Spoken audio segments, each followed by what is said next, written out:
hosting this webinar. Okay, we're recording it too for everybody. So we'll have this available obviously via our website or via contact. Just feel free all the time to mail us at info@turnleftmedia to get any details about this webinar. I think somebody's on audio. If we could switch that off in the meantime, it'd be great, just so that we don't get some feedback. John, if you don't mind, just turning over the next slide. Just a quick bit about Turn Left Media. We represent LinkedIn in Sub-Saharan Africa. We're pretty much focused on the niche sort of B2B and high net worth individual environments. This is a market that I think everybody's after, particularly in the B2B space, and it's without doubt that LinkedIn is obviously a primary channel in reaching that. We're very excited today because I think this is in fact one of the first partner webinars that we've had in market for LinkedIn, and hopefully we can bring you more in the future. So a big reason why we're in the business is because Africa is becoming very important to LinkedIn. There's 24 million members registered on LinkedIn in Africa. South Africa, 5.9 million. Nigeria, 3.4. Kenya's got, I think, almost 1.6 or 1.7 million now, and every day that keeps growing quite rapidly. So it's been an important part of LinkedIn's agenda. It's an important part of marketers' agendas.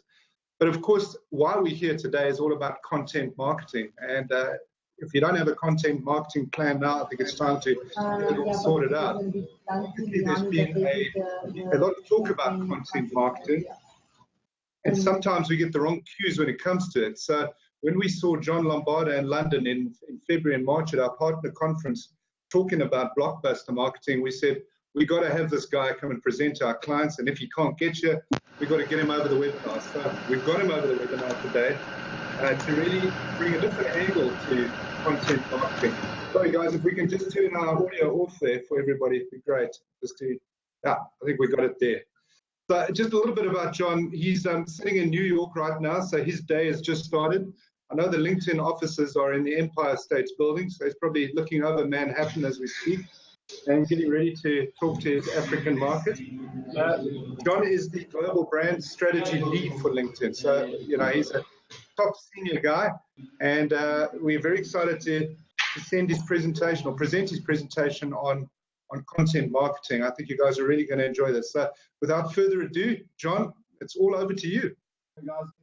Thank you, John, for the kind introduction. Welcome to everybody. Good afternoon.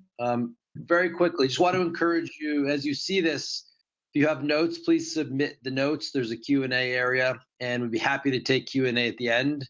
I mean, I always enjoy presenting, and I'm sure you'll enjoy the presentation as well, but a lot of the value comes in the personal questions you have and me being able to answer them at the end and how they relate to your business. So please do that. And of course, you can connect with me on LinkedIn, naturally, or I'm at John Lombardo on Twitter if you also have a question. So we're going to go through a bit of the theory on Blockbuster marketing, why it makes sense to people who do it well. We're going to talk about specifically how to execute on this concept, and then we'll close with a timeline and a roadmap for how to actually do it. So it goes from theory to actual execution. So our contention is that the current model for B2B content marketing is flawed. And even more broadly, I think the way people think about content marketing is flawed. And part of the problem is that many marketers imitate the wrong model. They think that they have to act like a publisher. And in fact, I worked at GE before I came to LinkedIn. GE is a very well-known brand in the B2B marketing space. And even at GE, we had one of our core tenets about brand was think like a publisher. And actually, think like a publisher is wrong. And if you want to know why it's wrong, you need to look no farther than someone like the New York Times. New York Times is obviously one of the biggest news brands in the world. But if you look at their stock price over the last 30, 40 years, you can see that it rises rapidly until about 2004, 2005, and the bottom falls out of the stock price. And really, the stock price is just a reflection of the underlying economics of that business. And the reality is that their model used to be about owning printing presses and having trucks and having people write papers. They put them in the trucks, deliver them to your front door. And because they had distribution, they could bundle in advertising and make a lot of money, right? It was predicated on an offline model. Well, 2004, 2005, we really hit the heyday of the internet, and distribution is now all online and it's free, right? And so with this competition, everyone has a blog and everyone has, a website and everyone has news and opinion. That competition essentially cuts out the essentially voice that the New York Times has and dominates, and as a result, they lose a lot of their advertising revenue and they don't make as much money anymore. So their model does not make nearly as much sense in a world that is dominated by the internet, right? And that's reflected in their stock price. And fundamentally, it's just very difficult to write new stuff every day. Someone like the New York Times or the Daily Mail, they produce about 1,200 pieces of content every single day. And the problem is when you produce that much stuff, you're not really remembering anything. You just have a lot of stuff, right? And the point of that is to sell advertising, but they don't make money in that way anymore because that money's gone to platforms like LinkedIn, right? And so this is a challenge for the New York Times and especially a challenge for marketers. We think the better model is not to think like a publisher, but to think like another media company, which is the Disney company. And Disney, again, also a media business, just like the New York Times, also marketing in the age of the internet, but you can see their business continues to grow and grow and grow and grow, right? And it's reflected in their stock price as well. And so we're now going to talk a little bit about how the New York Times and Disney are different and why you should act like Disney and not act like the New York Times. So this concept, which is we think the smarter model, is called blockbuster marketing, right? And Blockbuster borrows from Hollywood, and I'll explain specifically what we mean by that. I think maybe the easiest way to understand this is to look at Disney's content calendar. Most people don't realize that even companies like Disney have a content calendar. So of course, businesses big or small need a content calendar. But what's unique about this is that Disney's content calendar is very different from the New York Times. As I mentioned, the New York Times or something like the Daily Mail, they'll produce almost 10,000 pieces of content a week, right? So 40,000 a month, almost 500,000 pieces of content a year, right? So that model is about small pieces of content that are very ephemeral. They're called news, and news means that the minute you publish them, they start to get old, right?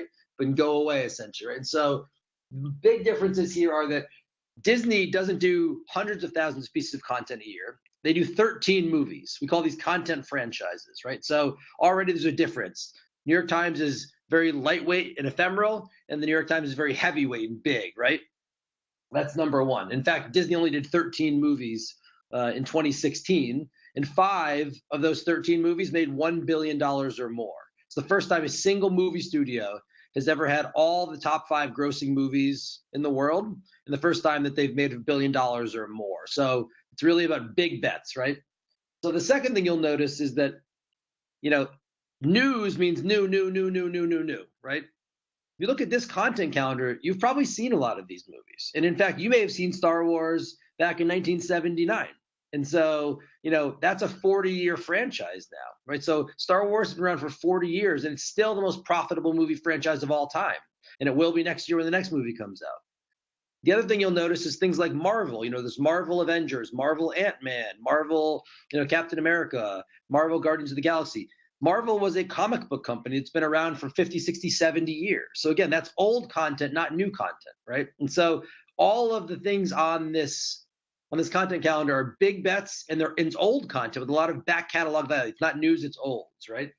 And then the final thing you'll notice is that they're all franchises, right? And so franchises have a very specific formula, and you'll see some things here like Star Wars, you'll see some things here like Captain America or Iron Man. You'll recognize those being old franchises, right? So some of the new stuff that they have, is like Finding Nemo, for example. And because Finding Nemo did really well, they produced Finding Dory, right? There's a reason there's a lot of characters in any single one of these movies. It's because they want to figure out from what we just produced, what can be the next version of that franchise, right? And so everything here is formulaic, and it's a bet on having multiple versions in the future, right?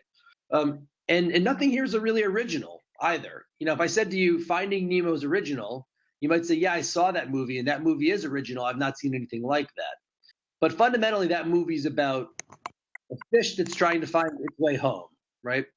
So that's in sea, right, in the ocean. But before that, there was a story about a lion trying to find his way home, and that was called The Lion King. And so now we've covered land and sea. So what's the next frontier? It's space. Well, in space, there's another Pixar movie called WALL-E, and WALL-E's about a robot trying to find his way home. And so what you realize is that even when things appear to be new, they're still based on the fundamental formula, right, of the lost person trying to find his or her way home, right? And they just tell it on land and sea and in space, right? And so, just to recap here, These are big bets, right? A lot of it is about old stuff. And then finally, they're all formulas, right? And the formula means we want to try to figure out which story or which character we can just retell over and over and over and over and over. And so we think of this as being extremely creative, but the creativity is mostly in telling new stories using old formulas and then franchising them. And I'll talk a little bit about what that means.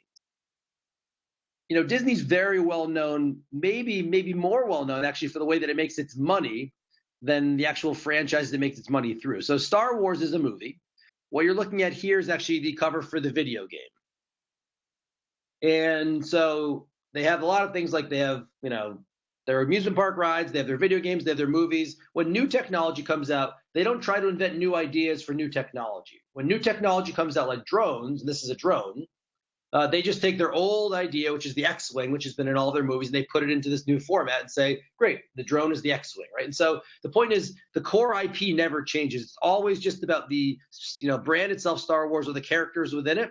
And all they do is take that same thing, the same core IP, and put it in different formats or different channels.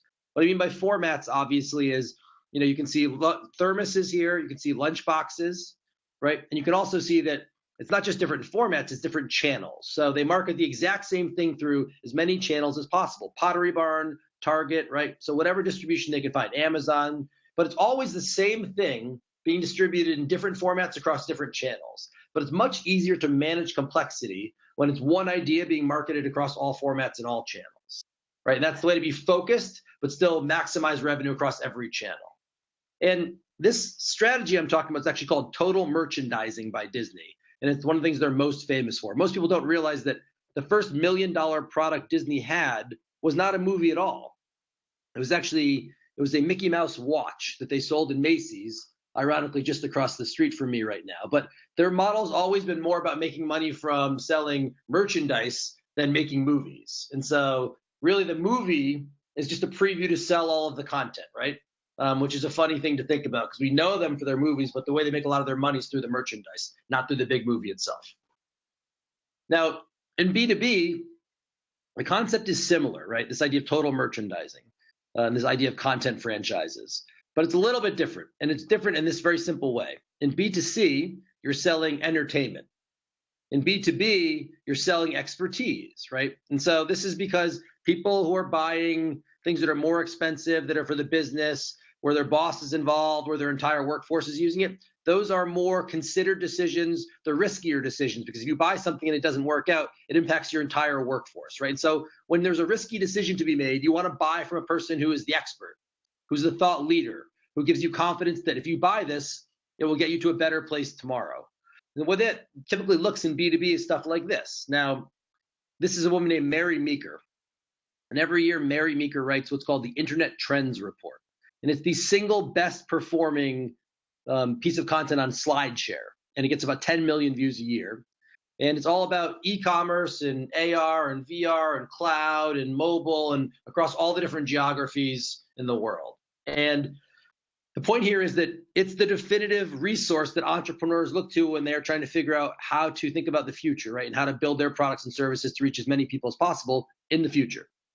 And you know what's fun about this is that this thing that she developed is something that she works at Kleiner Perkins now. Kleiner Perkins invested in Google, invested in Amazon. It's one of the best known venture capitalists in the world. What most people do not realize about this report is that she only joined Kleiner Perkins in I think 2013, and before that she also did this report, but for the investment bank Morgan Stanley.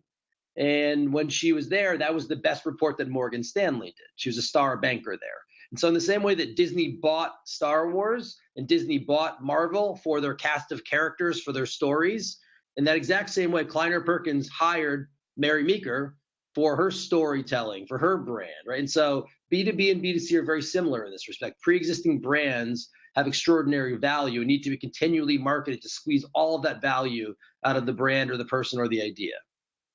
Now, another example of this would be Marketo. Marketo developed, I think 8 or 9 years ago, something called the Definitive Guide to Lead Generation. And it's a 80 to 100 page document which gives you all of the resources you would need on lead generation, and they update it every single year. But fundamentally, it's the same content that just gets refreshed a little bit depending on what changes. The interesting thing about this guide is that for now 8 consecutive years, it has been the top performing piece of content from a lead generation, from a revenue perspective for Marketo. So you'll notice, again, it's not about doing new things if you're Kleiner Perkins or doing new things if you're Marketo. It's figuring out what your content franchise is, and then just marketing it every single year and continuing to monetize it. In the same way, Disney doesn't do new movies. They do old movies and do, version 1, 2, 3, 4, 5. You want that sequential multi-year approach. That's where all the money is made. That's where you build brand and develop trust, right? People look to that as a resource. An example I really like, which makes it very tangible to understand this, is Salesforce. Because Salesforce, when they think about content strategy for content marketing, they don't start with content. They start with their business, right? And they ask themselves, where do I make my money in my business? And if you ask Salesforce that, they'll tell you they make their money from 5 segments: marketing, sales, customer service, CRM, and analytics, right? Those are the 5 places they make their money. And so for each of those corresponding segments of their business, they develop a content franchise. But this is very smart, right? You've got to start with the business model first. How do I make money? Okay, great. That's how I make money. Then from that, I will develop my content strategy.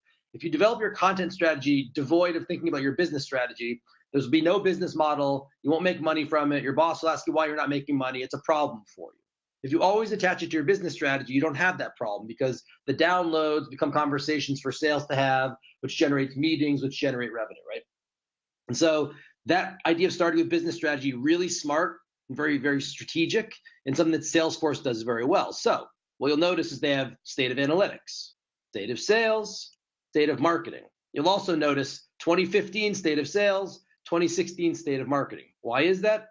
Because they've done these in 2014. They did in 2015. You're seeing the 2016 version here. They're working on their 2017 version now. So they'll do them as many years as they continue to make money. And the reality is they develop a formula, a structure, and every year they just essentially use that exact same structure, that exact same formula, but put in the fresh data. And it works like a charm, right? It's the same concept of Disney, just applied to the B2B world where you are selling expertise because that's what people want to buy. They want to buy from a thought leader, somebody who gives them confidence. And the monetization, it's not just that you have the content, the monetization works in the exact same way of Disney as well, right? So this is what we develop at LinkedIn. It's called the Sophisticated Marketer's Guide to LinkedIn. This is now in its 3rd or 4th year, and every year that it's been out, it has been the top performing piece of lead gen content for LinkedIn as well. So again, this idea of durability, right? And having multiple years of revenue attached to it. That's what you want to think about. You don't want to do new stuff. You want to figure out what works and then have it be the old thing that continues to make money and money and money and money year over year for you.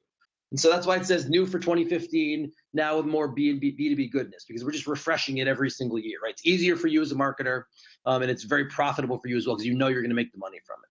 So because it's so valuable, it's our version of Star Wars. We don't just do the big ebook, right, or the big guide. And this has got about 40 pages in it, right? We also develop the webinar version. We also do infographics, slide shares, physical books, blog series. We do general blog content. We do podcasts. We do webinars. We do offline events. We literally take this into every format and every channel that we can. Remember how I showed you with Disney? They developed thermoses and lunchboxes. Well, infographics and blogs and podcasts and physical books, those are our versions of, they're B2B versions of thermoses and lunchboxes, right? And then different channels, for Disney, it's Disneyland, it is, Amazon, it is Target, it is Walmart, all these big channels they sell through. Our channels are LinkedIn, our blog, Google, Bing, Twitter, Facebook. We market it across all of our channels as well. But fundamentally, we never deviate from the core idea that we want to develop something that makes you a better marketer on LinkedIn. And we take that single idea and market it across all those formats and all those channels, right? But at its core, it's the same thing. And this is how it actually feeds your social strategy. So most people have developed these sorts of content franchises and they then put them on their site. And that's valuable because you need to have things on your site, right? Solves for your site. And then, of course, when you put something on your site, it also indexes well in search. And so now you've solved for 2 of the 3 legs of marketing, right? Which is site and search. What people have not done well is figured out how to market in social in a way that generates revenue. And so this is how you do it. You've got your big content franchise, right? And when we develop these, and I'll walk you through this in more detail later, but when we develop one of these, it's about 40 pages long, this document, and we typically get 100 to 120 social previews out of it. And a social preview is literally something that you develop, you can market in a feed, right? A feed like LinkedIn. And so you get 100 of these social previews and you market that on Monday, Tuesday, Wednesday, Thursday, Friday, Saturday. If you have 100 pieces of content you develop out of a single document like this, well, simple math will tell you that you could market that every day for 3 months and always be talking about something you know is going to be interesting to your audience and generate value for you as well, right? From a revenue perspective, right? And so this is the way that you market every single day with focus. And then, of course, some of those people, right, when you put it in the feed, you say, 74% of people market on LinkedIn because it generates more leads than any other channel. To download the full report, click here. And so what you see is some sort of image in the feed, the text at the top, which introduces the topic, and then asks you to click through to your website. When they get to your website, what they do is they see the landing page, they fill out the form, right? When they fill out the form and press submit, they get the content and you get your leads, right? This is a typical lead flow. And so some of those people you'll just continue to market to, marketing qualified leads, MQLs, right? Because they're not ready for a sale yet. But you can continue to nurture them into a sale. Some people are ready right away to have a conversation with sales. And so you will pass that sales qualified lead onto sales. Sales will do a call, make sure that the lead is qualified, perhaps set up a meeting, right? The meeting turns into revenue over time. And so this is the way that you develop a content franchise, a big piece of content like Disney, right? Where you should only have a couple of these, but also design it in a way that allows for social marketing, right? And so you have all these smaller previews, which always ladder back up to the content franchise. And that is how you both build brand in the feed every day and then drive revenue by getting some of those people to click through to your site, download, and then have conversations with sales, right? And so often when I talk to our clients, they'll tell me that they only build brand or they only generate leads, right? That's all that they're focused on. And I think that's just a false choice. You don't need to do that. If designed properly, if structured properly, right? There's a very clear formula for how to do this, and I'm going to walk through that in a minute. You can both build brand every day and drive leads every single day. You shouldn't choose between the two.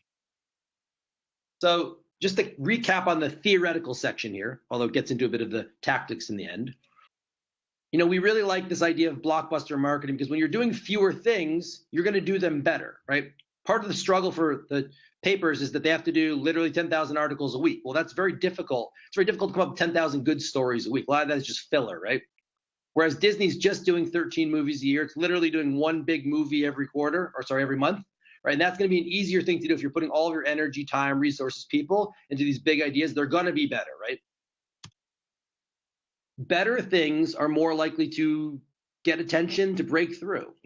Part of the thing I talked about earlier, part of the reason the New York Times is struggling is there's a massive explosion of competition. Different people writing, publishing, opining on all sorts of topics. So the internet has brought everybody online, right? And so when everybody's online, that's a lot more competition for attention.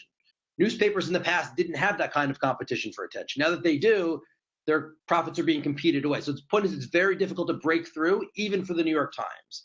So if you're doing a lot of small things, it's going to make it tough for you to break through. Big things with big resources and big budget are more likely to break through for you.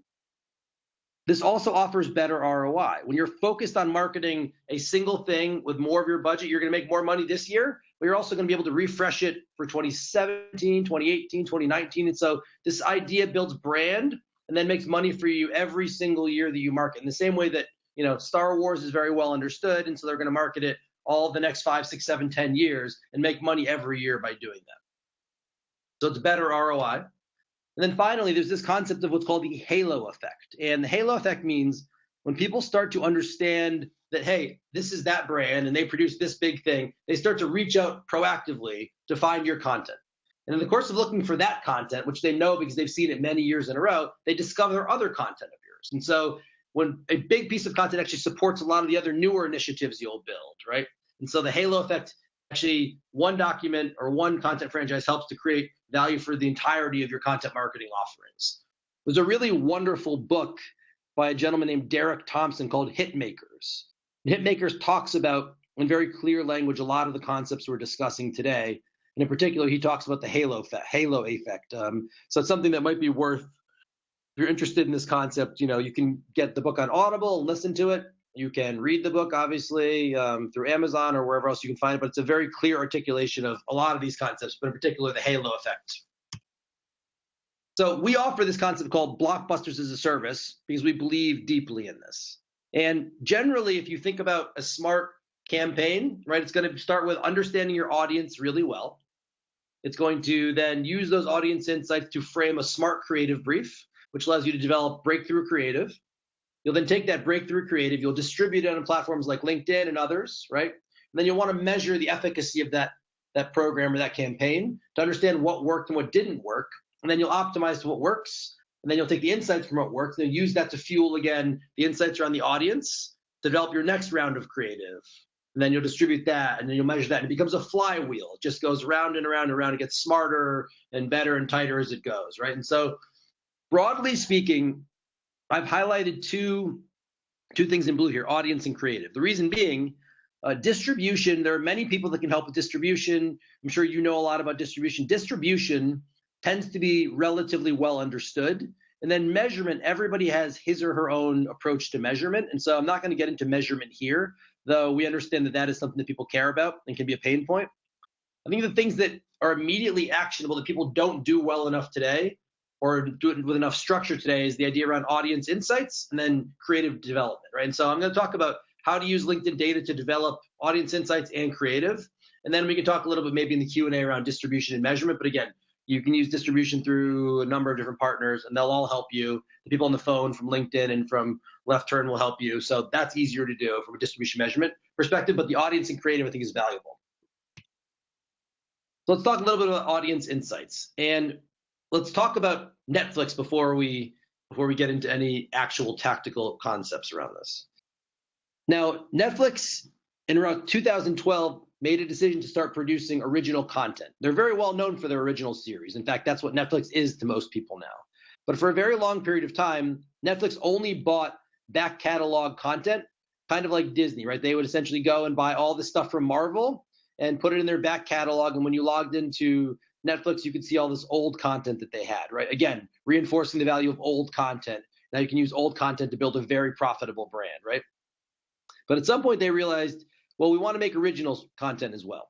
And they were approached by a team of financiers out in Los Angeles, and they said, hey, Netflix, we know you don't make content, but we know that you buy content to put in your back catalog. So we're going to make this thing. It's probably going to be a political thriller. It's likely to be based on this show called House of Cards. We're going to get a big name director to direct it. After we've gotten somebody else to produce it, would you mind buying it for your back catalog? We know this is something you do. So Netflix went and looked at their data, and what they realized was they had the show House of Cards in their back catalog, and people were watching it on Netflix. And in fact, it was a very well-watched show. And most of you probably know this on the phone, but most people in America do not know this, is that the House of Cards was actually a show produced by the BBC in the 80s. And in fact, it's one of the 100 best shows in British television history. So House of Cards has a history of being successful, right? In the same way Star Wars had a history of being successful. That's number one. Netflix realized this was being watched. They also realized that people who watch the BBC House of Cards on Netflix, they also tended to watch a lot of movies that featured Kevin Spacey in them. And so they said, wow, that's very interesting. And then finally, they noticed movies by big name directors, so guys like David Fincher, who did The Social Network, for example, those movies tend to have a higher completion rate, which just means people who start those movies watch them all the way through. And Netflix went back to that firm in LA and they said, hey, that's interesting that you're doing this. So we have House of Cards in our back catalog, does really well. People who watch House of Cards also watch Kevin Spacey. And then, by the way, anything with a big name director tends to do better. And so they said, you don't know this, but we're now going to go into original content and we're going to write you a $100 million check to make this, right? And so that's actually the story behind House of Cards. And if you listen to Reed Hastings, who's the CEO of Netflix, talks a lot about de-risking the creative process. And de-risking the creative process often means studying the back catalog, studying your past data and analytics for insights around what might work in the future. And so we're going to take the same concept now and apply it to how you might build a content franchise for yourself. So you want to look at your top past content as a way to understand what to produce for the future, right? Past as prologue for the Shakespeare fans out there. And what you can do is you can look at, for example, on LinkedIn, you can look at all the top links for a given audience. So this is for a small business audience, and small business audiences tend to care a lot about productivity, for example, right? And so you can see, articles very simply like, why successful individuals wear the same outfit every day, how like to save hours for your next pitch, lessons in sales, right? Smart ways to stay calm. So productivity tends to be a very interesting way to think about producing or framing content for a small or medium-sized business, right? And so, look at content you get from insights you get from any platforms like LinkedIn, and that will give you a very deep understanding of what your audience cares about. And then from that, you can infer some attributes, right? You can also look at your own company page, right? And this can happen on LinkedIn, it can happen on Twitter, it happens in a lot of places, Facebook, right? You can understand which posts that you produce and put on any platform do well. And so you can start to look at things like, how many impressions do they get? What's the engagement rate, right? You can start to understand what people care about from an audience perspective. You can also do this. You can go look at Google Analytics, go to your site. Which pages do people visit? Which content do they look at, right? And so all of this stuff, is very good. If you use social listening tools, well, social listening tools will also allow you to go out and say, hey, for a specific topic, what are the most shared articles? What are the most discussed topics? Who are the most discussed people, right? And so you can start to build using past historical data, essentially profiles around what topics matter and what specific, ideas in those topics are most important, right? And so this is exactly how Netflix did. They look at past data to develop future ideas. So if we know that people care about productivity, for example, then we'll keep that in mind and we'll think about how do I develop productivity content franchise for my audience of small, medium-sized businesses, right? So now that we know what people care about, we can frame the creative brief. And so you might take those insights and say, hey, creative agency, or hey, client, we noticed that in small and medium-sized business, people really care about, productivity. So we want you to come back to us with 3 ideas that could potentially be content franchises around productivity, and specifically productivity for small and medium-sized businesses. And so then they're going to go with a very focused creative brief and develop some good ideas for you around that, right?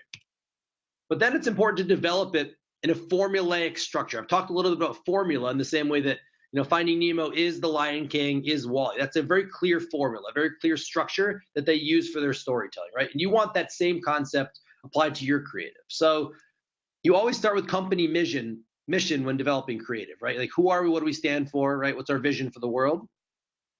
Then critically, how does that vision or mission translate into business, product, services, revenue, right?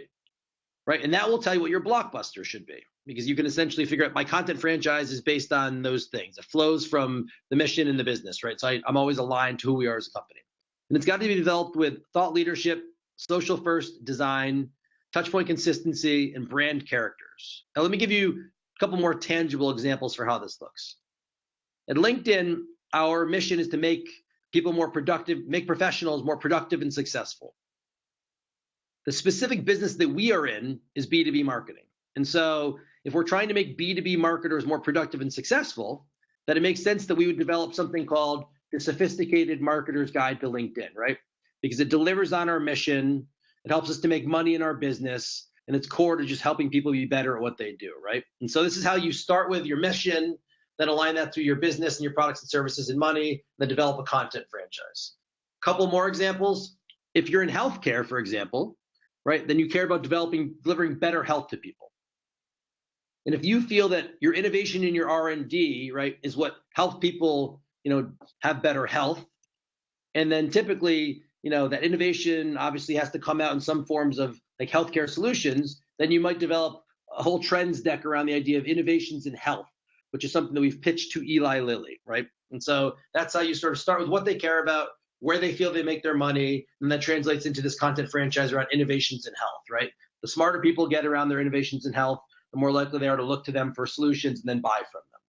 Now, if you're in the business of helping small and medium-sized businesses be more productive, and specifically you want to help the freelance segment in that bit, then you might actually develop this idea of the business of one. How do we help people transform themselves into businesses of one? Then you might actually figure out, a whole deck around like the future of business or the future of freelancing and how you make people into the business of one, right? And so you develop your content franchise around that idea.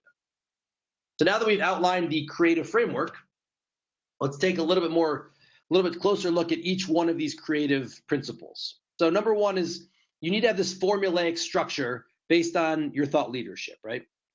And so I've talked a lot about structure and formula, and there's this wonderful book by this guy, Christopher Booker, and he essentially says any story can be categorized really as one of the 7 basic plots. And so this is where, though thought leadership is important, your thought leadership doesn't always have to be completely original. In fact, nothing is really completely original, in the same way that, Nemo and The Lion King and WALL-E are kind of all the same story, just in different context, right? And so think about, how do you tell your story maybe in different contexts without changing the underlying story itself? Now, in B2B marketing, I think it's somewhat similar. And we've looked a little bit at this, and you can do things like the Sophisticated Marketer's Guide, right, which is based on like helping marketers, which is a job title. You can step away from the specific job title and step back and look at just the industry level, so the state of marketing, right? Or you can do trend stuff, right, which is even more broad, or just a different way. The state of is like what's happening in the industry today, and trends is a little bit more around, what do we expect for the future, right? And so, it's understanding either the individual and how to help the individual, or thinking about like the current state of the industry or the future state of the industry. But these are some of the things that we've teased out from LinkedIn data. Trends happens to be the single best performing thing, right? But the state of reports do very well. The guides to the CMO's guide or the marketer's guide tends to do very well. And so we have trends reports and we have marketer's guides reports. So we play both angles of that conversation. But a lot of times you can find something in your industry or in another industry, a structure that you really like, and essentially just use that exact same structure to develop your ideas. And the structure of one of these documents actually is really important, because it allows you to use the same concept year over year over year, right? And so when you think about the blueprint for these, they almost always have the same structure, right? There's a certain number of chapters. So if you look at our Sophisticated Marketer's Guide, the structure is essentially this. The opening chapter is like why being a smart marketer matters, how to do it on LinkedIn. Then it's not just, so it's sort of like the very top line, like why this matters, how specifically we think about it. Chapters 3, 4, 5 are specific strategies, 3 of them for marketing on LinkedIn. Then the final chapter is some conclusion, right? And so that's broadly how it is. It starts out very broad, then it gets more and more specific around what your company thinks about it, right? And so this is how to structure it in a way that makes sense for this document, a future document, all the future documents you do, right? And within that structure, even if you take a specific chapter even has a very clear layout. And that will be some sort of text introducing the concept of that chapter. And then there will often be a couple of statistics that support that concept. There will be a couple of what we call pull quotations. That's what you see in maroon and purple there. And pull quotations mean that often in the text, there are a couple of ideas that are even more important than everything else, right? And so you want to pull those key salient ideas out and design them into these little boxes with pull quotations. It says, John Lombardo says 74% of people buy from LinkedIn because it's the greatest channel for lead generation, right? And so it's a way to make your text more visual. And so any chapter will generally have some text which can be used as a blog or repurposed as a blog. At least 2 or 3 of these statistics you're seeing here, like the 74% statistic, and at least 2 or 3 or 4 of these pull quotations, right? The salient ideas you want to pull out of the text and design, right? And so then at the end of every chapter, we often in our own stuff do a Q&A with some sort of influencer in that space. And then we put in a case study or a best practices guide, right? That's relevant to that specific industry or concept. So what you can see is that for every chapter, you're going to have one text worth of blog or one blog worth of text. You're going to have probably 2 or 3 statistics. You're going to have at least 2 or 3 pull quotations, 1 Q&A, and 1 case study. And so what you're saying now is, or what you're seeing now is a single chapter has something like 10 pieces of social content in this. Any of the actual images you're seeing there can be published to LinkedIn or to Twitter or to Facebook, right? And then at the top, I can say, to get the full report, click here, and then they can go to your site. And so these are previews of the bigger document. And every chapter's got about 10 of these. If you have 6 chapters or 5 chapters, you have 50 to 60 pieces of content for every single ebook that you have. And those 50 to 60 previews are what you market every single day to drive people to your site, right? And so this is how you structure very clearly the kind of document that can be refreshed year over year over year. Maybe you switch out the Q&A with the influencer, or you refresh the data, but the structure doesn't really change. Just a couple of the ideas within the structure of the document change. And that's how you use something year over year over year over year. It's much easier for you than creating something net new. That's why formula is so important. Now, the next concept is related to that, right? Is that you have this big content franchise now, this formula, the structure you developed, right? But it's important to make sure you design that not just to be used on your site, right? This right now, what you see, the content franchise, can be used on the site. And as I said, if it's on the site, it'll be indexed in search, and so it'll come up in Google and Bing. So you've solved for 2 of the 3 legs of the marketing journey, right? Site and search. Now, for social, you want to design it in the way I just described, right? And so you want to have, in chapter 1, you want to have a couple of statistics, right? 2 or 3. In chapter 1, you also want to have a couple of these quotations where you talk to somebody and you pull out the salient quotation, right? Right. And then the final thing is maybe this is a case study, maybe this is, a Q&A, maybe it is, a trend, whatever it is, right? But the point being, every chapter, you need to think not just designing them with text, right? It's not just text, not just writing a chapter, it's designing them to be used visually. And so you need to talk to your designer and say, hey, in this chapter, I've highlighted 10 things. I want you to design those in a visual way and specifically design them so they can be used. So go look at the specs on LinkedIn and my site and on Twitter and on Facebook so that I can use it across all of those channels. So when you're designing a big ebook or white paper or guide like this, you want to make sure you design at least 50 plus social previews into the document itself. So that way you can make sure you're marketing every single day on social. The third point is around what we call touch point consistency. And so this is really important because you're marketing on many channels, right? You're marketing on your site, it's in search, it's across all of social, you'll do events. You want to have the same branding, the same look and feel no matter where you are, right? As you have an explosion of channels, there's a temptation to do different looking stuff in all channels, and then people don't realize it's your brand. Now, if you want to look at somebody who does this well, look at Ernst & Young. This is what their website looks like. They've got a very clear brand identity. It's yellow, it's got an angle on it, right? And it's typically talking about some sort of advisory service. And so when they develop content, the content franchise looks the exact same, right? It's yellow, it's angular, it's around advisory services, right? When they do blogs, the same thing. They design the image header for the blog, and it's yellow, it's angular, and has the statistic in the middle of it, right? When they do a slide share, same thing, yellow, angular, what the title is, right? The barometer, right? Barometer is probably a good content franchise idea too, by the way. And then when they market in specific feeds on LinkedIn or any other social channel, same thing is true, right? The 60% in yellow, the questions in yellow, they got the EY logo there in yellow with the angle. And so the point being, no matter where they are, you'll know that it's EY, right? Anywhere you see this, you'll know that it's EY because it's always yellow, it's always asking a question, it's always angular, right? And so having a distinctive brand identity is very important, but then consistently marketing it over every channel and being very clear about maintaining your brand identity is very valuable, right? This is how you build brand. It's repeat exposures over time. It's why Coca-Cola is so distinctive, right? It's always a red can. It's always got that white ribbon, and it always has the exact same font. That font for Coca-Cola has not changed since 1899. The shape of the bottle has not changed since 1916.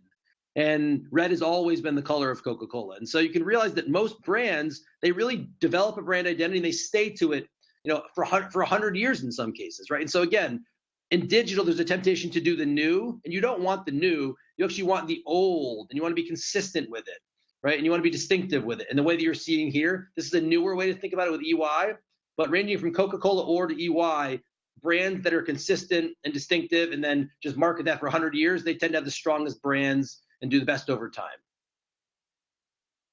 And then finally, touch point consistency, that idea of having a consistent look, feel, design, topic even, is valuable because you're now marketing through your employees, and your employees are more difficult to wrangle, as it were, right? And so if you take a tool like Elevate, which is what we have at LinkedIn, right? This is a platform where it pulls all of your employees into a centralized platform, and then it shares content with them to then market on behalf of the company, right? And so if you're then marketing through your people, the way to maintain a coherent brand is to put everything in here that looks, feels, sounds, and talks about the same things in here. And then it's easy to scale, not just through your brand page, your company page, but through all of your employees as well. And so then they're sharing this and this and this, and they're always on brand from a look and a feel perspective. They're always on brand, talking about the things that are going to make you money as a company, right? So this is a way, again, to scale through your people.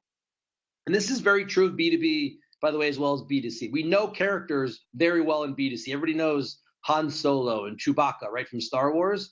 But increasingly, people, characters in that respect, are becoming the biggest part of a brand, right? And so, people have typically, through their networks, collectively, 10 times the reach that the brand does. So if your company page has 10 followers the aggregate network of your people will have 100 followers, right? So you get more reach through your people, and people tend to respond to messages from people better than from brands. And so, you get typically like 5 to 7x the engagement on a shared piece of content from a person rather than from a brand. So it doesn't mean you don't do brand investing. Brand investing is incredibly valuable. It just means you supplement that with people, right? And so having a people strategy is very valuable as well. But fundamentally, you want all this to be based on what we just looked at. You want, smart ideas that are developed in a formulaic structure. You want to design them for social. You want to have a coherent brand, right? And make sure it's clear and coherent across all your channels. Then you want to scale it through your people, right? And this is how it all really comes together, right? You've developed this big content franchise, right? With a similar look and feel, touch point consistency. And then your people and your brand at the same time share this on Monday, this on Tuesday, this on Wednesday, this on Thursday, this on Friday, this on Saturday. And so now all of your content, right, which you're marketing every single day, it's on brand, it's always relevant, and it's generating revenue for you every single day, right? Driving those marketing qualified leads, those sales, that revenue, right? And so this is the way to be always relevant, as I say, with these daily previews in the feed. And it's very similar to movies, right? When movies come out, they preview the movie every place you can imagine. They do trailers, they do posters, the stars go on late night shows, they sell toys, they sell lunch boxes, there's a ride at Disneyland, right? They preview that content everywhere as a way to drive people to see the movie or to buy stuff, right? It's all about essentially previewing content to get you to buy stuff, to make money. So the way this actually works from an execution perspective is we help, right, to do all of these things. You can work with the Left Turn team to figure out, who is the audience, what do they care about? And we have ways to figure that out. We have the trending content I showed to you. There's your company page insights. You have insights off your own Google Analytics, right? There's broader social listening. Maybe you've done interviews with your customers. There's a lot of audience insights. We can bring some, you can bring some. You then use those insights like Netflix does to frame a creative brief and say, we want a political thriller. We'd like it to be based on something that we know has been successful in the past. It'd be great if it featured Kevin Spacey, and it'd be wonderful if it was directed by David Fincher. And so that creative brief says, we can give you Orange is the New Black, House of Cards, or Star Wars. And you'll say, I want House of Cards, right? And so now you've got this creative concept for a blockbuster that you can market in 2017, 2018, 2019, 2020, right? You want to make a bet. The creative really should be a bet on something that could be many, many years of value to you. Then you design it with a consistent look and feel and distribute it through LinkedIn, right? Your company page and through your people, right? And that's the way to do it. And we have a lot of ad products that help you to reach as many people that are relevant to you. Then, of course, you have some measurement on your side. We have some measurement on our side. And through the combination of the two, you can figure out what works and then optimize towards that, right? And so generally speaking, when people do a media buy with us, and obviously this is called blockbuster marketing, so it's not done cheaply. It's an expensive proposition, but no less, when people do that, we bundle in all these other services as part of that. And the process looks a little bit like this. You want something like 2 weeks, probably a week, to figure out what do you have on your end, what do we have on our end, right? And then after we have a week of that, we probably say, okay, we like this, we like that. Let's go back and dig up more information on that. It probably takes 2 weeks to figure out what does the audience care about, right? You probably need a single week to then design the creative brief, right? And that would be something we would do in combination, all of us on the phone, right? And then once you have your creative brief, you actually can start the process of developing the creative, and you generally need, probably 1 or 2 weeks to figure out what the creative concepts are, and then you can go off 6 to 8 weeks of developing the creative itself. And then what you get back is this content franchise that can be used many years in a row, right? And you get the ability to not just get the content franchise, but you get the 50 to 100 smaller social assets. So that would be the stuff I showed earlier, the 74% graphic, right? The pull quotations. You get the blog format. You get the Q&A at the end. You get maybe a checklist, or you get a case study, right? That gets designed. Then you market those every single day for 3 to 6 months. And you're always studying the data to figure out what's working and what's not. And you optimize your budget towards the very best performing stuff, so that gets maximum reach. And then, of course, you don't just get the reach of that, right? The brand value and the revenue that you do get that. But you also get the concept that, we produced this thing called Finding Nemo, and the character that everybody really liked most other than Nemo was Dory.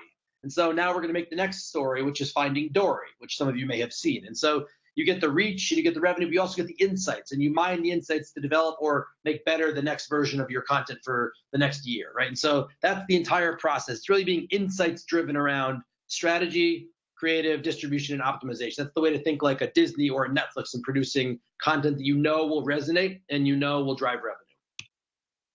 So I'm now going to pass it over to Marius to do a quick recap, and then we'll take some Q&A.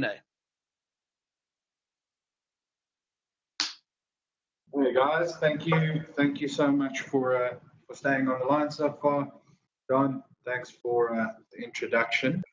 Yeah, I mean it's so interesting to think about the way that we approach the content marketing world slightly differently from what we've done before. I mean, you know, especially in the African market, we're very dominant, you know, and prevalent in the news industry. So it's always a vertical that we look at as a successful case study.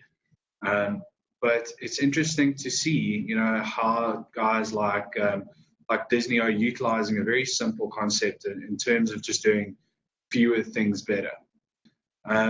So again, just a quick recap. You know, why are we doing this? You know, the ability to do fewer things better.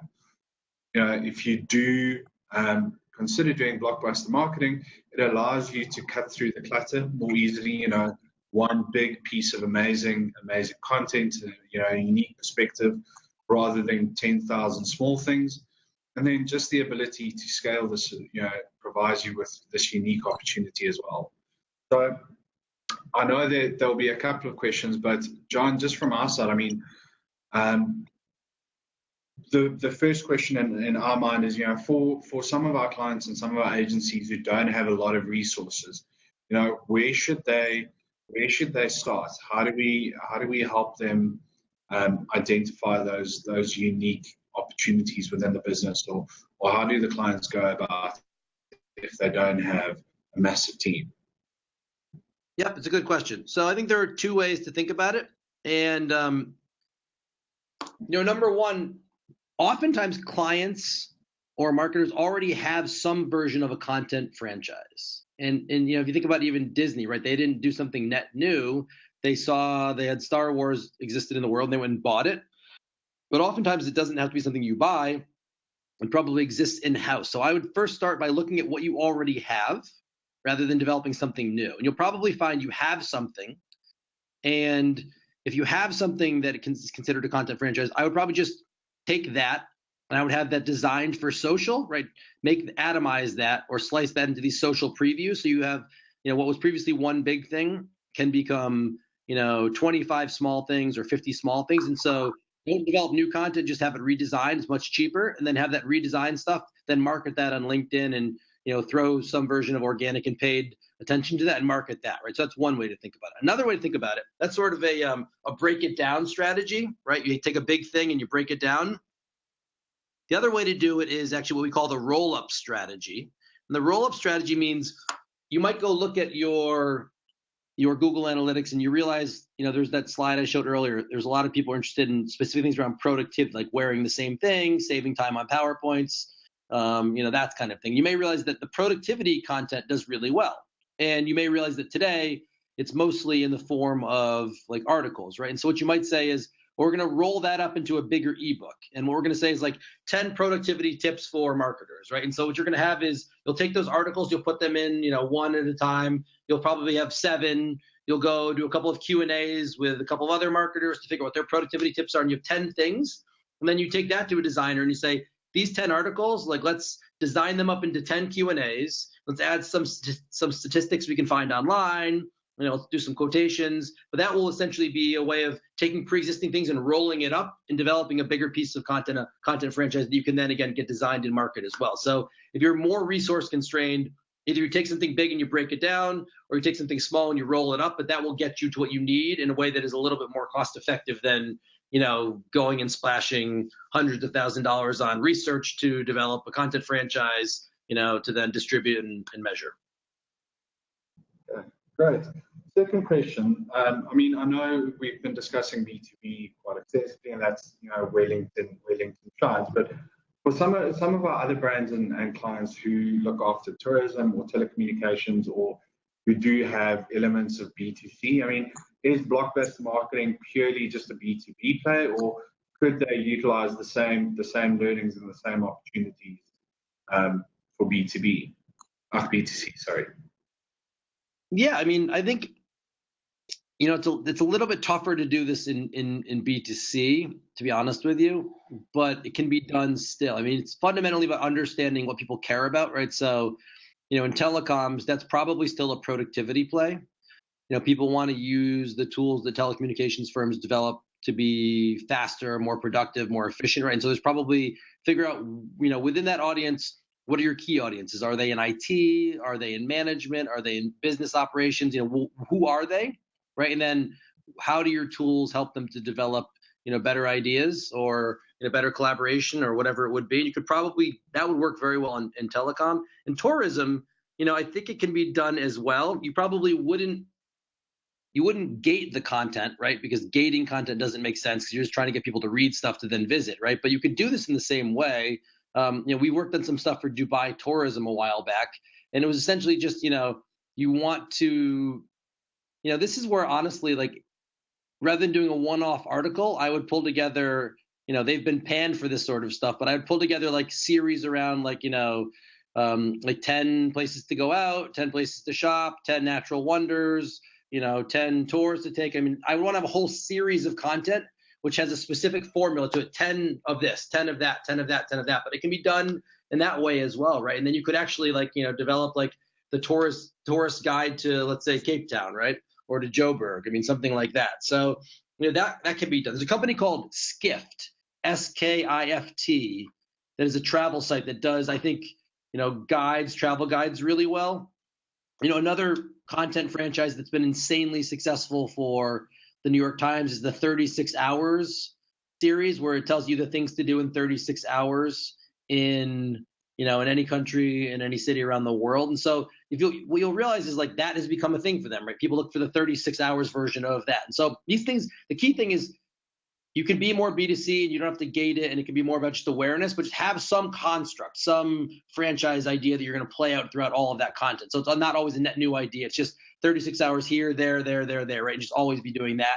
And even within that, it's always, you know, here are the 4 things to do on Friday, the 4 things to do on Saturday, the 4 things to do on Sunday. Here are the 3 hotels to stay at. Here are the 3 places to eat your food.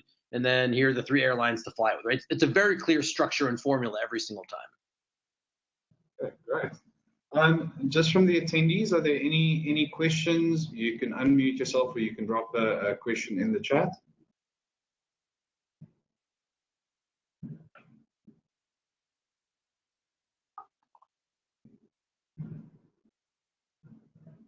Lots of shyness out there. Lots of shyness. This is the internet. There's anonymity. Well, you can also, I mean, one thing I would offer, you can find me on LinkedIn, John Lombardo. You can also message me on Twitter at John Lombardo, JONLOMBARDO. I understand it can be daunting to ask questions in front of an audience, but if you want to ask a question privately, you know, I'm available there as well.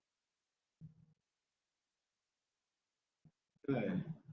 John, again, from our side, thank you for the session. To everybody who attended, thank you so much for joining our first African webinar. Tomorrow, for all of the attendees, we'll send you guys a link to the recording as well as the presentation. If you have any questions, you know, you can reach out to info@turnleftmedia.coza, or just reach us on any of the social channels. Thank you so much, guys.